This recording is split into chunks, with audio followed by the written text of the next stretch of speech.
summarization is very similar to the ask, read, Right. paraphrase skill. For summarization, the easiest thing that I've found is that you look at each paragraph and put each paragraph into 10 words or less, so one sentence, what happened in each one. Could you do that for me real fast for the first 3 paragraphs that you've already read and just summarize most important part in each paragraph? In each paragraph. So you want me to do 10 words for each paragraph or the 3?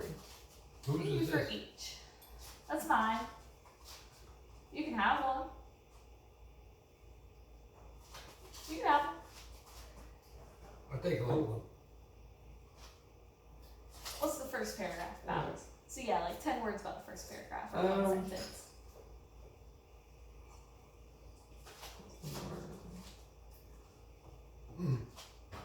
Good apple too. Dad. They're recording. It's alright. They're recording. So about that first paragraph. I know it's kind of a description, but how would you summarize it? So basically, there's these 2 girls. It's September, and it's daytime. And they're working on a dress. There you go. What about the second paragraph? The second paragraph, it's just, this is Clover and Elsie. They haven't seen this guy in 2 years. They haven't seen Katie in 3. Okay. That's about it. Gotcha. And how would you summarize the third paragraph?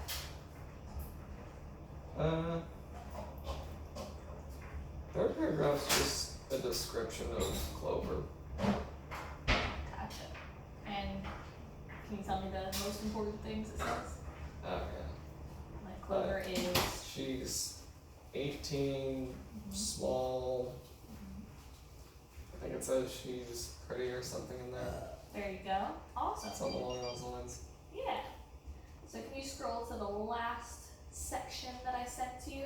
Yes. And it is a strategy called phrase cued text lessons.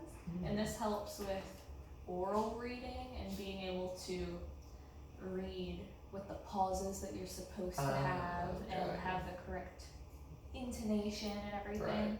So as you can see, there are little slashes. Yeah. And so there's 1 slash after a comma, so you take a short pause after a comma. There are 2 slashes after a period because you take a good pause. Right. Alright, can you read the first paragraph and follow that? Yeah. For animals that drift through the sea without the benefit of eyesight, jellyfish have managed to survive remarkably well. In fact, in areas where overfishing and habitat destruction have reduced fish population, jellyfish are now becoming the dominant predators. Right, exactly. And if it was a younger student who wasn't used to reading aloud, They would not read fluently that yet, fast. they wouldn't read that fast, and I might do it first for them to Right. model what to do. But you understood perfectly fine. Right. Alrighty, did that. Let's go over listening while reading. And so we'll go back to the what Katie did passage and we'll just work off that. Alright. There is 1 more paragraph that you haven't read, right?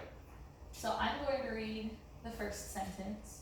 Okay. And then you're going to read it after you follow along while I'm reading it. I'm gonna reread the first sentence. You can, yes. And this Okay. is the very basic level. You can always do kind of back and forth, which is the next strategy. Right, yeah. But this one's listening while reading. So as I read it, you follow along, and this just helps if there are any unknown vocabulary words, Right. like the teacher or the expert can say them aloud before you're expected to read it. Right. And so it'll help you with fluency, comprehension, etc. Yeah. So I'll read the first sentence, and then you can follow along. Alright. Elsie, who adored Clover, considered her as beautiful as girls in books, and was proud to be permitted to hem ruffles for the dress in which she was to burst upon the world. Now you read that sentence. Alright. Elsie, who adored Clover. I can't talk. There you go. Elsie, who adored Clover, considered her as beautiful as girls in books, and was proud to be permitted to hem ruffles for the dress in which she was to burst upon the world. There we go. And now another strategy similar to this one that you can do in partners, and you can label it admirals and generals for like little kids that might like that. But one person again is like the expert and one reads after, and it's a form of peer tutoring, and so we would take turns reading. Right. But while I'm reading, you're making sure that I don't mispronounce any words or say anything wrong, and you can correct me if Right. I'm wrong. And vice versa. Whenever you're reading, if you say something that's not in the text, I can correct you immediately. Right. So let's do the next sentence. I'll read one sentence, and you'll read the next one. Got it. Though, as for that, not much bursting was possible in the village of Burnet, where tea parties of a middle-aged description, and now and then a mild little dance, representing gaiety in society. Girls came out very much as the sun comes out in the morning, by slow degrees and gradual approaches, with no particular one moment which could be fixed upon as having been the climax of the joyful event. Very good. And that's another one. Finally, we're going to talk about collaborative strategic reading, and this can be done in small groups or in partner pairs, like we are going to do.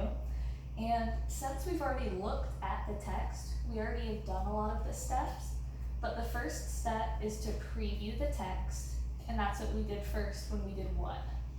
When we skim through it. Skim through, look at the title and everything. The next step is called click and clunk. And so as you're reading through, you're reading, and then a clunk is a word that you stumble on, or you don't know the word or the meaning of the word. Right. So you accidentally said a different word for adored. I think you were saying admired or some other word. But that would be like and we'd mark that and just make sure that, like for you it was a simple mistake, but make sure that you understood and everything. Right. And then since we've read through the whole thing now, doing the click and clunk and making sure that we know what everything is about, we get the gist. So what is the gist of this of this whole passage? The gist. So the gist of this whole passage is Clover and Elsie haven't seen the two other people in some number of years, and they live in some village, I think it's in. Yeah, some village where they go out in the morning. Kind of close. That last part, the passage is about getting ready for Clover to come out as a woman. Like, you know, what a cotillion is. They've been working on her dress, whatever.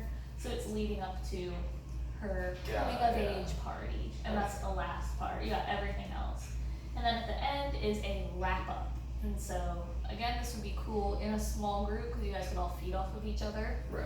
But it's just you and me. So, Yeah, we'll make do. what questions can we ask about this? What do we need to know? What do you think would be a good question? I think the obvious question, considering the title, what did Katie do? And in this passage, Katie isn't even in here. Right. Right. This only is an mentioned excerpt once. from the novel. So maybe if we had the whole novel and everything, and we were going to continue reading, that would We'd be a actually good have question. to answer, What about the question, how do girls come out in society in this village? True. What do you think, where would the answer be for that one? Probably like next couple paragraphs, maybe next chapter in this. Maybe. We actually already read it, that last paragraph that we read kind of described it. Oh yeah. How it said, it's, girls came out like the sun comes out in the morning by slow degrees and gradual approaches, no particular one moment. So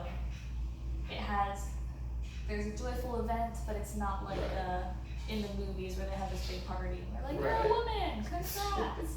It's more gradual and, you know, making that dress was a symbol of like her becoming a woman and stuff like that. So that's another question critical thinking, and then, like you did, prediction questions, what's going to happen next. Right.